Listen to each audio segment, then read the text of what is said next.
Good evening, welcome back to my YouTube channel study zone 4.3 में आप सभी का स्वागत है।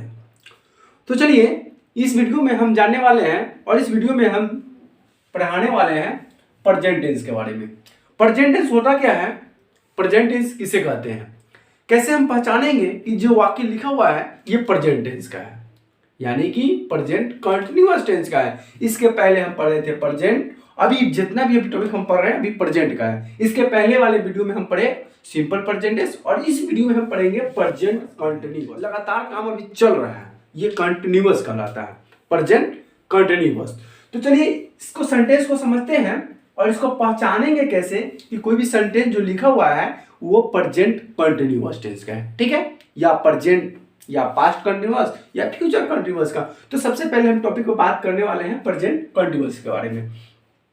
पहचानने का एक तरीका होता है कि जिस हिंदी वाक्य क्रिया के अंत में रहा है, रही है, रहे हैं लगा रहे उसे प्रेजेंट कंटिन्यूअस टेंस कहा जाता है।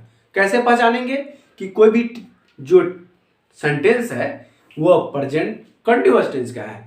तो जिस हिंदी वाक्य क्रिया के अंत में, हिंदी जब हम ट्रांसलेशन बनाते हैं तो उसके लास्ट में एक वाक्य के लास्ट में रहा है, तो जब हिंदी वाक्य क्रिया के अंत में रहा है, रही है, रहे हैं लगा रहे तो वो क्या कहलाता है? Present continuous tense. Four structure होता है, यानी कि फोर नियम का पालन करना पड़ता है। कैसे, चलिए देखते हैं। सबसे पहले इसको स्ट्रक्चर अगर याद है तो हम कोई भी ट्रांसलेशन आसानी से बना सकते हैं। पहला स्ट्रक्चर यहाँ पे ये रहा। स्ट्रक्चर क्या कहता है? Subject plus is, M, are plus V4 plus O plus C। O plus C का मतलब होता है अदर कॉम्प्लीमेंट, ठीक है। S का मतलब होता है subject, is, M, are subject के अनुसार प्रयोग किया जाता है। अब वर्ब इसमें क्या होता है? प्रेजेंट कंटिन्यूअस टेंस में हमेशा वर्ब का चौथा फॉर्म किया जाता है। जैसे अगर इट है तो वहां पे ING लग जाएगा, ईटिंग हो जाएगा। या हम कंटिन्यूअस प्रेजेंट कंटिन्यूअस पढ़े या पास्ट कंटिन्यूअस पढ़े या फ्यूचर कंटिन्यूअस पढ़े, अगर रहा लग गया तो उसमें ING लगाना ही लगाना है। तो चलिए एग्जाम्पल की मदद से एक क्वेश्चन इसको समझते हैं। जैसे कि एक हम एग्जाम्पल लेते हैं, मैं किताब पढ़ा रहा हूं, ठीक है। सेंटेंस को समझिए, मैं किताब पढ़ा रहा हूं। तो देखिए पहले ही बोल दिया कि जिस हिंदी वाक्य क्रिया के अंदर रहा है तो रहा है, तो टेंस हम जान गए कि ये कौन सा टेंस है? प्रेजेंट कंटिन्यूअस टेंस है। तो मैं किताब पढ़ा रहा हूं, तो मैं यहाँ पे सब्जेक्ट है मैं, तो यहाँ पे मैं क्या होगा? आई लगा देंगे। और आई के साथ इसमें ऑप्शन दिया हुआ 1 2 3, यानी कि इज लगाना है कि एम लगाना है कि आर लगाना है। तो हम जानते हैं कि आई के साथ किसका प्रयोग होगा? एम का, तो आई एम भी लगा दिए। उसके बाद कहा वर्ब। अब इसमें वर्ब क्या है? बहुत बच्चा कंफ्यूज करता है। तो पढ़ना क्या है? वर्ब है। किताब क्या है? ये भी नाउन है। तो चलिए मैं पढ़ता हूं, तो वर्ब इसमें क्या है? पढ़ना वर्ब है, तो यहां पर हो जाएगा रीड। लेकिन रीड से काम नहीं चलेगा, ING लगाना है, वर्ब का चौथा फॉर्म। तो इसमें हम जोड़ देंगे ING। आई एम रीडिंग क्या होगा? रीडिंग, सॉरी पढ़ा। एक ध्यान दीजिए यहाँ पे मिस्टेक। देखिए पढ़ना और पढ़ाना में अंतर होता है। पढ़ना जैसे कि मैं किताब पढ़ता हूं, अब पढ़ा रहा हूं यानी कि हम अभी जैसे कि टेंस पढ़ा रहे थे। I am teaching, TEACHING, teach मतलब पढ़ाना, आ रहा है तो teaching. I am teaching book, यही हमारा आंसर हो गया। चलिए नेक्स्ट स्ट्रक्चर देखते हैं। स्ट्रक्चर में क्या कहा? तो वही सेम रहेगा, subject plus is, M, are plus verb 4 plus O plus C। ये क्या है? नेगेटिव। तो सेम तो रहेगा, लेकिन यहां पे एक चीज छूट गया। हम क्या लगाएंगे? Not plus V4 plus O plus C, क्योंकि यहाँ पे हम सेंटेंस जो बनाएंगे नेगेटिव में क्या होता है कि जैसे कि नहीं का प्रयोग होता है, जैसे कि मैं नहीं खेलता हूँ, मैं नहीं पढ़ता हूँ, तुम नहीं जा रहे हो, तुम नहीं खेल रहे हो, तुम नहीं पढ़ रहे हो। तो उसी तरह से हम बनाएंगे, जैसे कि एक ले लेते हैं एग्जाम्पल में, वे लोग नहीं खेल रहे हैं। क्या है? वे लोग नहीं खेल रहे हैं। सेंटेंस को बनाएंगे कैसे? तो वे क्या है? सब्जेक्ट है, तो हम क्या लिखेंगे? दे। क्या हो जाएगा? दे। इतना तो समझ गए। दे के साथ किसका प्रयोग होगा? इसमें इज एम आर, तो दे के साथ आर का प्रयोग होता है, तो यहाँ पे हो जाएगा दे आर। उसके साथ कर रहा है कि नोट, या नेगेटिव सेंटेंस है तो यहाँ पे नोट का प्रयोग, तो दे आर नॉट हो गया।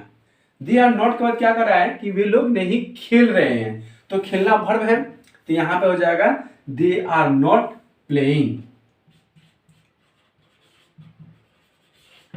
अगर यहीं पे एक और चीज देखते हैं कि वे लोग नहीं खेल रहे हैं, तो दे आर नॉट प्लेइंग। अगर इसी में एक और चीज रहता है कि वे लोग क्रिकेट नहीं खेल रहे हैं या वे लोग फुटबॉल नहीं खेल रहे हैं, तो यहाँ पे कुछ नहीं करना है, दे आर नॉट प्लेइंग, तो यहाँ पे नहीं खेले। अगर यहाँ पे न रहता कि क्रिकेट नहीं खेल रहे हैं, तो they are not playing cricket हो जाता है। That's clear.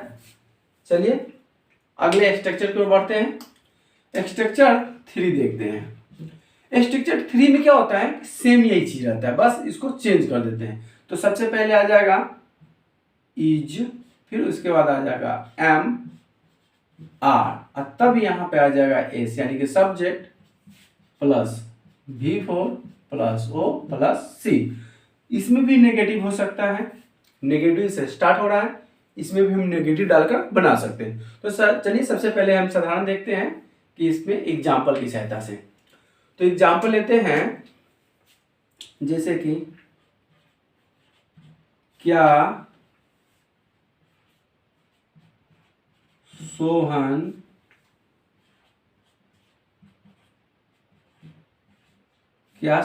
दिल्ली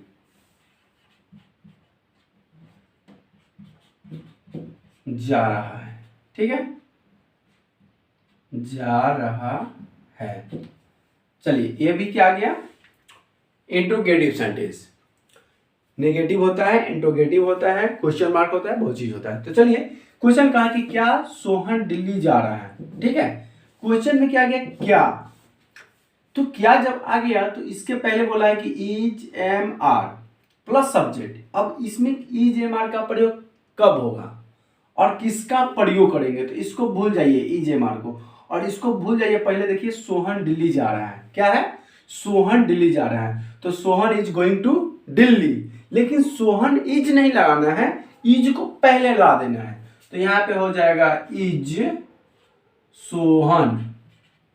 ठीक है, इज सोहन दिल्ली जा रहा है यानी कि गोइंग टू दिल्ली, तो यहां पे हो जाएगा गोइंग टू दिल्ली, और यहां पे क्वेश्चन मार्क का निशान होगा। ये हमारा आंसर आ गया। इसी तरह से अगर इसमें नोट का प्रयोग होता है कि क्या सोहन दिल्ली नहीं जा रहा है, तो is Sohan not going to Delhi.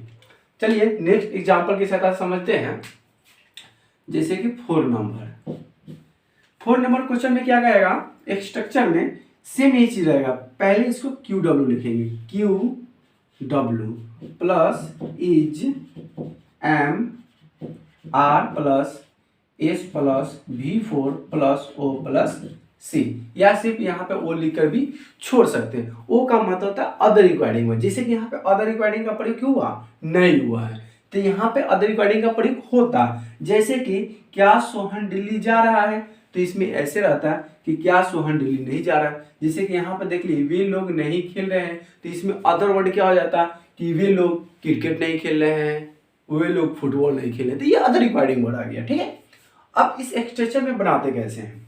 तो इस स्ट्रक्चर में क्या करेंगे देखते हैं एग्जाम्पल की सहायता से। जैसे कि हम क्या बोल सकते हैं? हम यही बोलेंगे कि तुम क्यों हंस रहे हो, क्वेश्चन मार्क है, ठीक है। तुम क्यों हंस रहे हो, ये हमेशा वर्ड प्रयोग होता है। तुम क्यों बोल रहे हो, तुम क्यों हंस रहे हो, अपनी अपनी भाषा में इसको प्रयोग किया जाता है। लेकिन जब हम बनाते हैं तो इसको हम चेंज करते हैं। जैसे कि तुम क्यों हंस रहे हो, तो यहाँ पे देखना है क्वेश्चन वर्ड, यहाँ पे लिखा हुआ है क्वेश्चन वर्ड। तो हम इसको हिंदी वाले सेंटेंस में हिंदी वाले सेंटेंस में खोजना है कि इसमें क्वेश्चन वर्ड कौन सा है। तो क्यों, ये क्या है, एक क्वेश्चन वर्ड आ गया। क्यों यानी कि वाई होता है, तो यहाँ पे लिखेंगे वाई, वाई तो लिख दिए। अब कहा कि इज एम आर, तो वाई के साथ कैसे प्रयोग करेंगे कि इज होगा कि एम होगा कि आर होगा। तो हम सब्जेक्ट देखेंगे, सब्जेक्ट में इसमें यू है तो यू के साथ प्रयोग होता है आर का, तो यहाँ पे लिखेंगे वाई आर, ठीक है। देखिए क्वेश्चन वर्ड भी आ गया, इज एम आर में से आर भी आ गया। अब कहा सब्जेक्ट, सब्जेक्ट क्या है तुम, तो यहाँ पे हो जाएगा यू, क्या हो गया यू, यानी कि वाई आर यू, यानी क्वेश्चन क्या कहा था, तुम क्यों हंस रहे हो, वाई आर यू।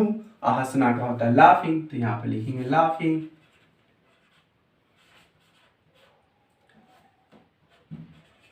चलिए, और हमेशा याद रखना है कि जब भी अगर क्वेश्चन वर्ड अगर पूछा जाता है तो उसके लास्ट में क्वेश्चन वर्ड जरूर लगाइए। ये हमारा क्वेश्चन था।